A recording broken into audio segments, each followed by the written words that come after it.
For 15 years they thought she was dead, a ghost haunting the deep, forgotten timber of the Oregon border. But secrets have a way of echoing, and when she finally screamed in the dead of night, the one man who answered wasn't a savior. He was the Alpha King. The locals of Blackwood, a damp, fog-choked logging town off Route 26 in Oregon, always had stories about the woods. They spoke of a shadow that moved too fast for a deer, a phantom that left no tracks in the snow. They didn't know the shadow had a name. Her name was Cora Hastings, and for 15 years she had survived by becoming nothing at all. When Cora was 12, the Silver Creek pack was annihilated in a single, bloody night. She remembered the scent of burning pine, the coppery tang of spilled blood, and her mother's frantic hands pushing her into the hidden root cellar beneath the floorboards. "Do not make a sound, Cora," her mother had whispered, her eyes wide with a terror that still haunted Cora's nightmares. "No matter what you hear, cover your ears and do not let your wolf speak." Cora had obeyed. She stayed silent while the floorboards above her groaned under the weight of heavy boots. She stayed silent when she heard the sickening thuds and the final, breathless whimpers of her parents. And she stayed silent for 15 years after she fled into the deepest, most treacherous ravines of the Mount Hood National Forest. By 27, Cora was a feral creature, though she possessed a sharp, unyielding intelligence. She lived in a hollowed-out cavern systems behind a waterfall near the Clackamas River, surviving on raw venison, berries, and fish. To stay hidden from the massive, powerful packs that controlled the western seaboard, she did the unthinkable. She suppressed her wolf. For a lycanthrope, keeping the inner beast caged for over a decade is a slow, agonizing poison. It fractures the mind and weakens the body, but it was the only way to ensure she emitted no scent, no aura, and no trace of the Silver Creek bloodline. She masked her natural odor with crushed pine needles, damp earth, and dangerous amounts of toxic wolfsbane. But winter in the Pacific Northwest is unforgiving, and the winter of 2026 was the harshest on record. It was a Tuesday night in late February. The temperature had plummeted below freezing, and a brutal ice storm had stripped the forest of its usual prey. Desperate and shivering in a threadbare jacket she had scavenged from an abandoned camper years ago, Cora ventured further south than she ever permitted herself. She was tracking a wounded elk, her golden eyes scanning the blood drops crystallizing on the snow. She didn't notice the subtle shift in the wind. She didn't smell the metallic tang of the trap until it was too late. Snap! The sound was as loud as a gunshot in the silent woods. Agony, white-hot and blinding, exploded up Cora's right leg. She collapsed into the snow, gasping for air. She looked down and felt the blood drain from her face. It wasn't a hunter's standard bear trap. It was a heavy, rusted steel snare laced with pure silver wire, a perimeter trap set by a pack to catch rogues. The silver immediately began searing her flesh, bubbling the skin and sending toxic, burning tendrils directly into her bloodstream. Cora bit down on her own wrist to stifle her screams, tasting her own blood. "Stay silent. You have to stay silent," she chanted in her mind, tears freezing on her cheeks. She clawed at the heavy steel jaws, her fingers slipping on the freezing metal. But the silver was burning her strength away. The wolf inside her, dormant and starved for 15 years, began to thrash against the cage of her ribs, terrified by the poison. Then she heard it. The heavy, rhythmic crunch of snow. A patrol. 2 massive wolves, one grey, one stark black, emerged from the tree line about 50 yards away. They were border guards of the Blood Iron Pack, a ruthless syndicate known for executing rogues on sight. They caught her scent beneath the wolfsbane, their ears swiveling toward her. Panic, absolute and primal, shattered the 15 years of iron control Cora had maintained over her soul. The silver was reaching her veins, her leg was broken, and she was about to be torn apart. The terrified, suppressed wolf inside her finally violently ripped free. Cora threw her head back, and for the first time in a decade and a half, she let out a howl. It wasn't a normal wolf's cry.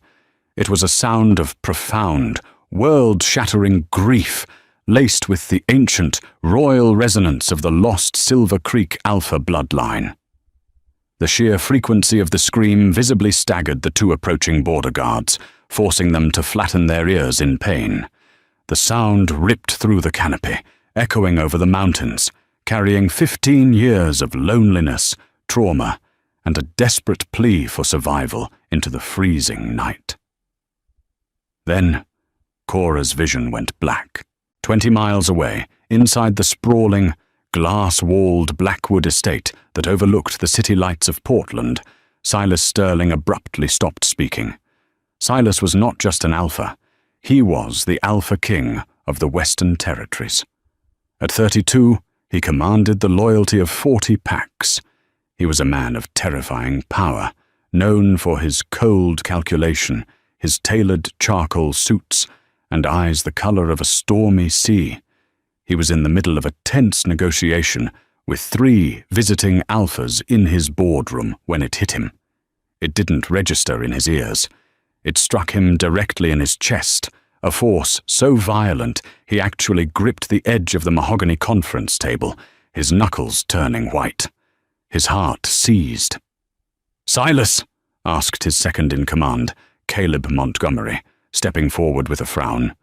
Caleb was a charming, sharp-featured man with sandy blonde hair who had been by Silas's side for over a decade. "Are you all right?" Silas couldn't breathe.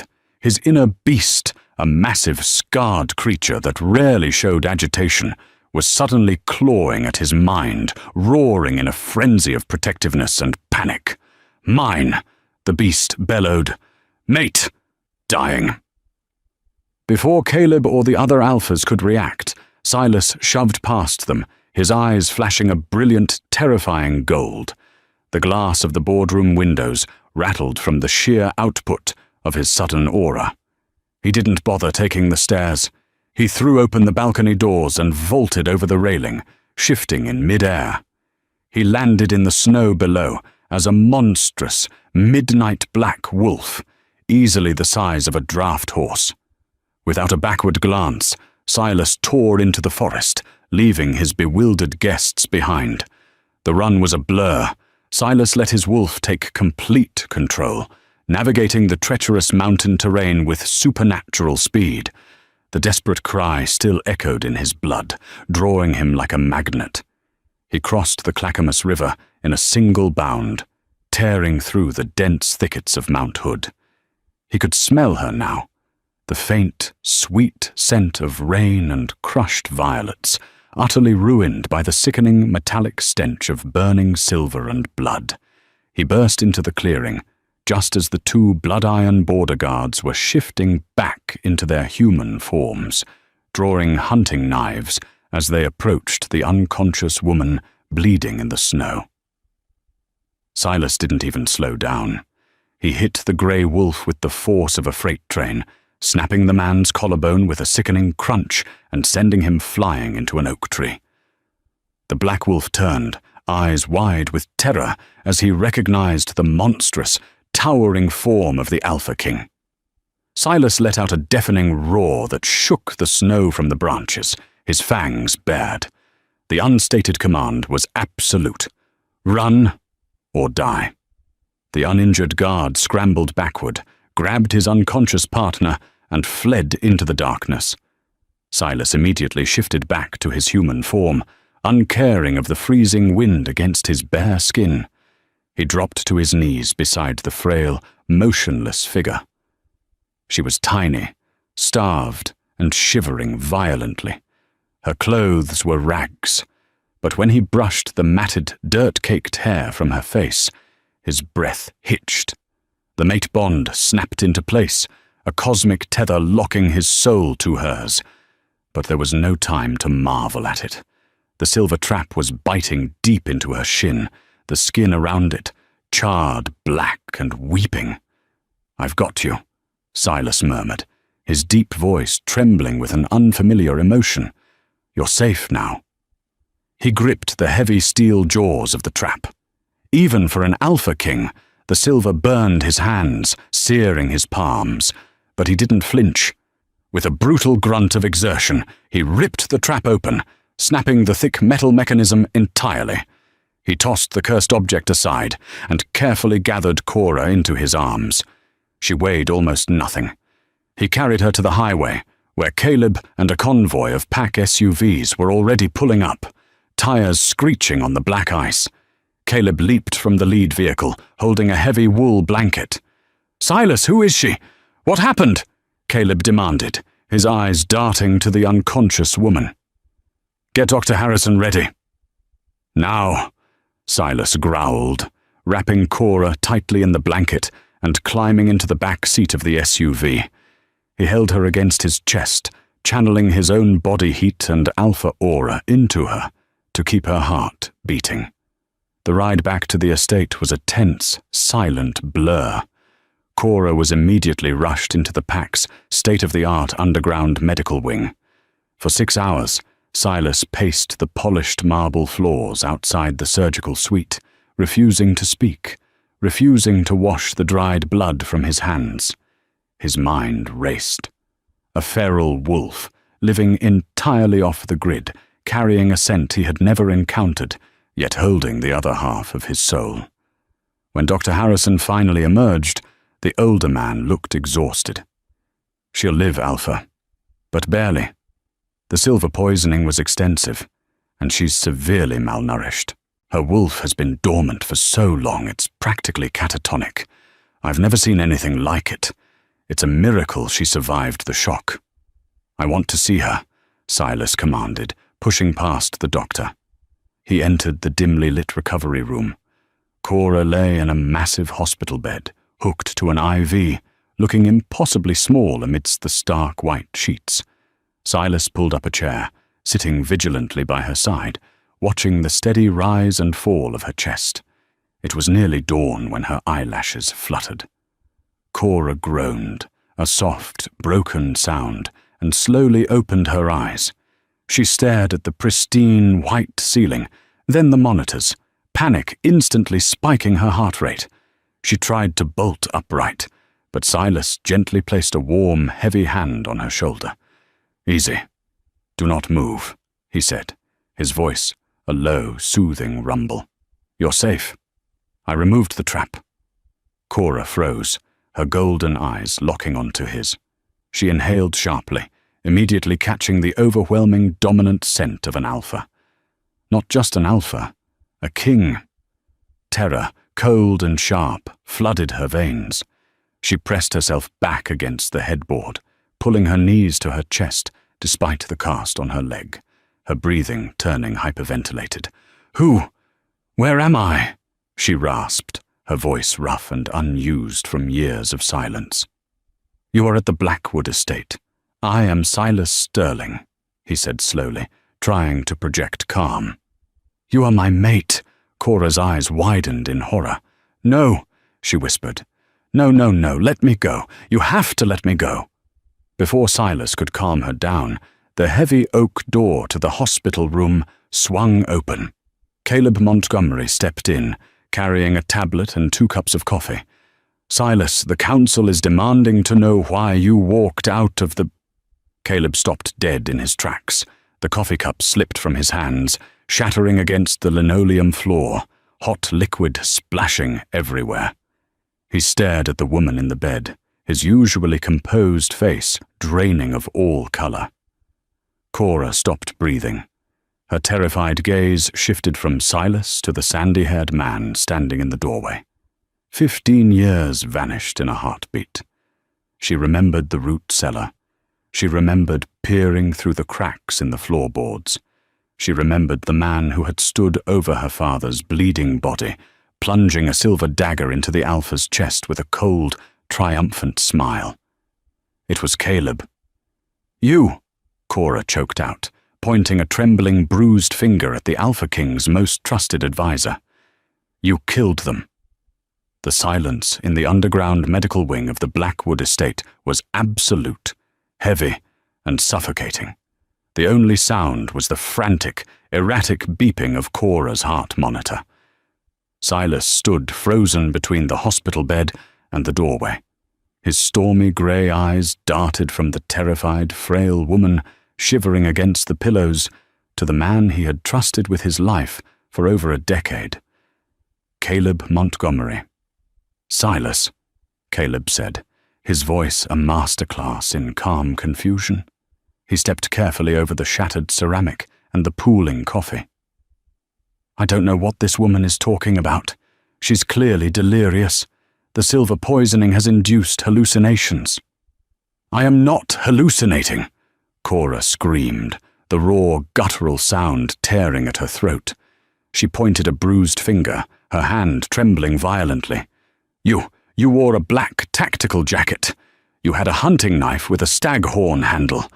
I watched you drive it into my father's chest.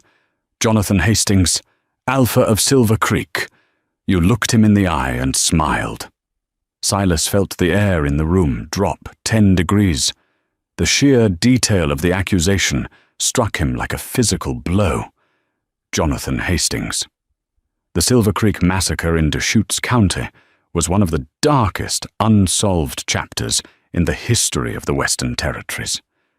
The official report, filed 15 years ago, blamed an overwhelming surge of feral rogues, but Silas knew the tactical precision of that strike had never matched the chaotic nature of rogue wolves.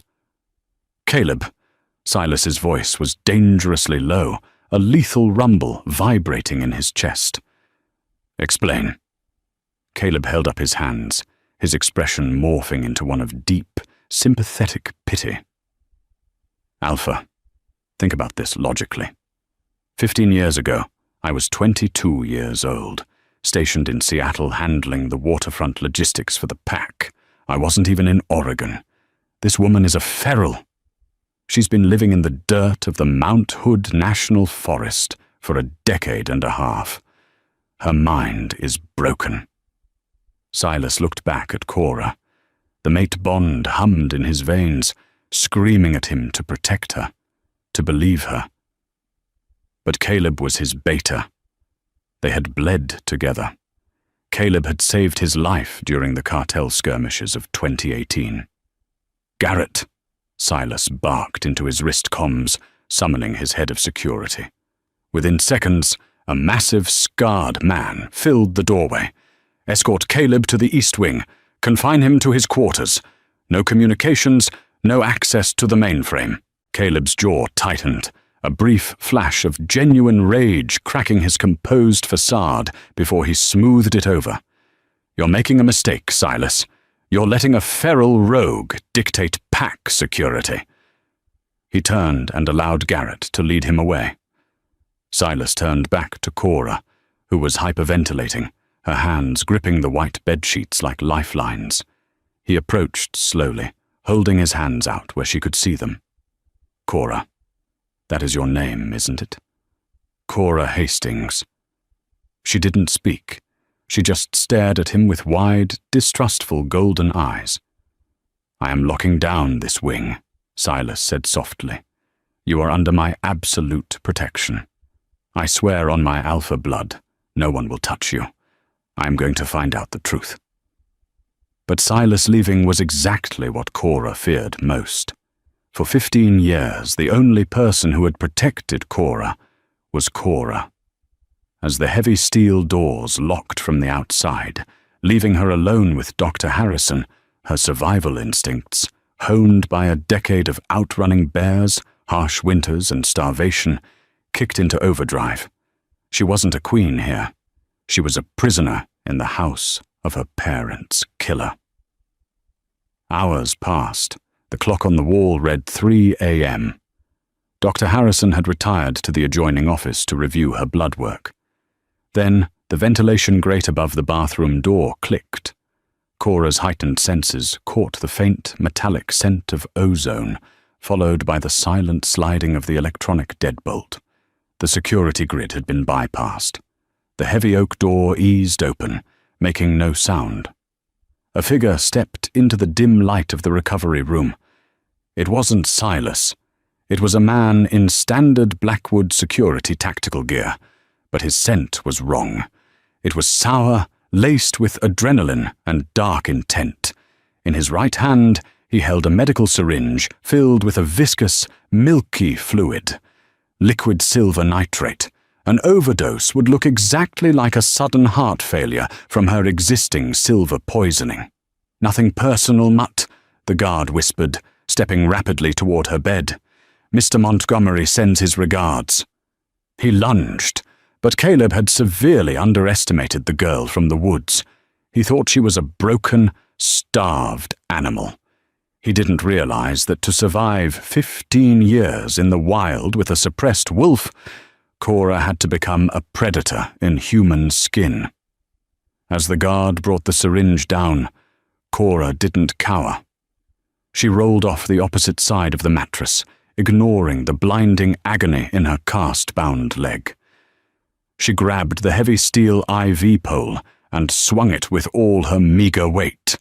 The heavy metal base slammed into the guard's kneecap. The man grunted, his leg buckling. He dropped the syringe, which shattered on the linoleum, the liquid silver burning a black hole into the floor. Before he could recover, Cora threw herself at him. She grabbed the discarded glass shards of the coffee cup Caleb had dropped hours earlier and drove a jagged 3-inch piece of ceramic directly into the soft tissue of the guard's shoulder. He roared in pain, backhanding her across the face. Cora flew backward, crashing into the medical trays. Stars exploded in her vision, but she didn't stop moving. She scrambled to her feet, grabbed a scalpel from the sterilization tray, and slashed the emergency lockdown alarm on the wall before dragging herself out the door and into the labyrinth of the Blackwood estate. Meanwhile, 3 floors up, Silas was tearing through the pack's encrypted financial archives. He had bypassed Caleb's passwords and contacted Arthur Pendleton, a forensic accountant in Seattle who owed Silas his life. "Alpha," Arthur's voice crackled over the secure line. "I found it. The deed to the Silver Creek territory. 15 years ago, right after the massacre, the land was purchased at auction by a shell corporation called Apex Holdings.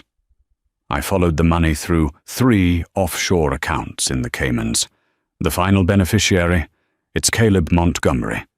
He sold the timber rights to the Northwest Timber Coalition for $70 million. He didn't just kill the Hastings pack, Silas. He liquidated them." Silas felt the floor drop out from beneath him. Betrayal, cold and absolute, wrapped around his heart. The massacre wasn't a rogue attack. It was a corporate hit, orchestrated from within his own ranks. Suddenly, the estate's blaring red lockdown sirens shattered the night. "Intruder in the medical wing," the automated system blared. "Patient 0 has breached containment." "Cora," Silas breathed, his blood turning to ice. The Blackwood estate was a sprawling compound of glass, steel, and ancient cedar, designed like a modern fortress. Cora dragged her heavy, cast-bound leg through the shadows of the grand foyer, her breath coming in ragged gasps. She had to find a way out. She had to get back to the woods. The trees never lied. The trees never betrayed you. "Sweep the perimeter," a voice echoed down the vaulted hallway. "Find her. Caleb wants her quiet before the king gets to her." Cora ducked behind a massive marble pillar as 3 armed guards jogged past. The pack was divided. Caleb had clearly bought the loyalty of a formidable faction of Silas's own men. She limped toward the massive glass front doors, but suddenly the floodlights illuminating the driveway snapped on, blinding her. She shielded her eyes. Standing between her and the freezing night air was Caleb Montgomery, flanked by 6 massive wolves in their shifted forms, teeth bared, saliva dripping onto the polished hardwood floors. Caleb was no longer wearing his charming smile. He held a customized Sig Sauer pistol, the magazine loaded with silver hollow points. "You are a very stubborn ghost, Cora Hastings," Caleb sneered, cocking the weapon. "I should have burned that root cellar to the ground when I had the chance. You cost me a lot of money tonight." "You slaughtered children," Cora spat, her voice surprisingly steady despite her trembling body. "You wiped out an entire bloodline for timber rights." "Welcome to the real world," Caleb laughed coldly. "Kings and queens are fairy tales. Power belongs to the men who are willing to pull the trigger." He raised the gun, aiming it directly at her chest. "Say hello to your father for me." Crash. The 60-foot glass ceiling of the ground foyer imploded, raining thousands of razor-sharp shards down upon them like a deadly, glittering storm. Through the falling glass descended Silas Sterling. He didn't land in his human form. He hit the marble floor as a towering, midnight black beast of pure nightmare. The Alpha King had arrived, and his wrath was a physical, crushing weight in the air. Silas didn't hesitate. He lunged at Caleb's guards. The sheer brutality of the Alpha King in combat was a terrifying spectacle. He caught the first grey wolf by the throat, snapping its neck with a sickening crunch before tossing it aside. He spun, his massive claws ripping through the flank of a second attacker, sending the beast crashing through a mahogany side table. "Kill him!" Caleb screamed, backing away and firing wildly. A silver bullet grazed Silas's shoulder, drawing a line of sizzling, smoking blood. The Alpha roared, but the silver slowed him down, burning his nervous system. The remaining 4 traitorous wolves piled onto Silas, using their combined weight to pin the massive black wolf to the floor. They tore at his flesh, fighting with the desperate frenzy of men who knew they were already dead. Caleb stepped forward, aiming his gun directly at Silas's head. "The king is dead," Caleb mocked, his finger tightening on the trigger. "Long live the king." Cora watched Silas bleeding on the marble floor, the man who had carried her out of the freezing snow, the man who had promised her protection. She felt the mate bond flaring, a brilliant, agonizing tether of light connecting her soul to his. She looked at Caleb, the man who had stolen her childhood, her family, her voice. For 15 years, Cora had locked her inner wolf in a cage of fear, starving it, hiding it, begging it to remain silent. But as she watched Caleb prepare to execute her mate, the cage didn't just open. It shattered into 1,000,000 pieces. Cora didn't shift. Shifting took time. Instead, she let her dormant, pure-blood alpha aura explode outward in its human form. Her eyes ignited into a blinding, luminescent gold. The air in the foyer violently compressed, the atmospheric pressure dropping so rapidly that the remaining intact windows shattered outward. "Enough!" Her voice wasn't human. It was the combined, echoing roar of generations of Silver Creek alphas, a sound of such ancient, crushing dominance that it bypassed the ears and vibrated directly in the marrow of the bones. The effect was instantaneous. The 4 wolves pinning Silas whimpered, their instincts violently overriding their loyalty to Caleb. They collapsed to the floor, bellies exposed, whining in absolute submission to the overwhelming pressure of a true alpha queen. Caleb dropped to his knees, his hands flying to his ears as blood trickled from his nose. The sheer force of her aura was suffocating him. He tried to raise his gun, his hands shaking violently, but he couldn't fight the genetic command of the bloodline he had tried to erase. Silas, freed from the pile, shifted back into his human form. He was bleeding from a dozen silver burns, his chest heaving, but his stormy eyes were locked on Cora with a mixture of absolute awe and fierce pride. He walked slowly toward Caleb, who was gasping for air on the glass-covered floor. Silas reached down, ripped the silver gun from Caleb's trembling hand, and threw it across the room. "Garrett!" Silas roared, the command echoing through the ruined estate. Within seconds, the true, loyal guards of the Blackwood pack flooded the foyer, their weapons drawn. "Take him to the deep cells," Silas ordered, his voice cold as ice, glaring down at his former friend. "He doesn't get to die quickly. He is going to answer for every life he took at Silver Creek, and every lie he told in this house." As they dragged Caleb away, Silas turned back to Cora. The golden light in her eyes slowly faded back to a soft, exhausted amber. The adrenaline left her system, and her fractured leg finally gave out. She started to fall, but Silas was there in a heartbeat, catching her in his arms. He held her tight against his chest, burying his face in her tangled hair. "You're safe," Silas whispered, his voice cracking with emotion. "I swear to you, Cora, the hiding is over. You are never going to be cold, or hungry, or hunted again." Cora rested her head against his steady, beating heart. For the first time in 15 years, she didn't smell danger, or blood, or the cold bite of winter. She smelled pine, and rain, and home.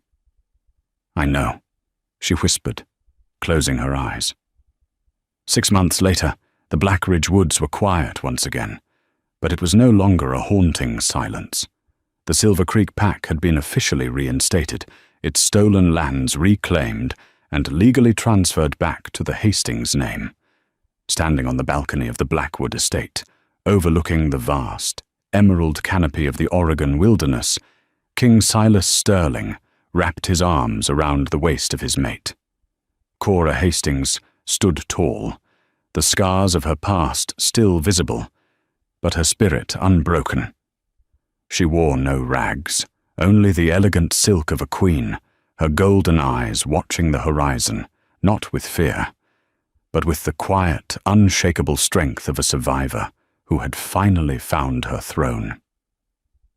If Cora's incredible journey from a hidden survivor to a powerful queen kept you on the edge of your seat, smash that like button. Don't forget to share this story with your fellow werewolf romance fans, and subscribe to the channel for more thrilling, suspenseful, and heart-pounding audio dramas. Drop a comment below. What would you have done if you were in Cora's shoes? See you in the next video.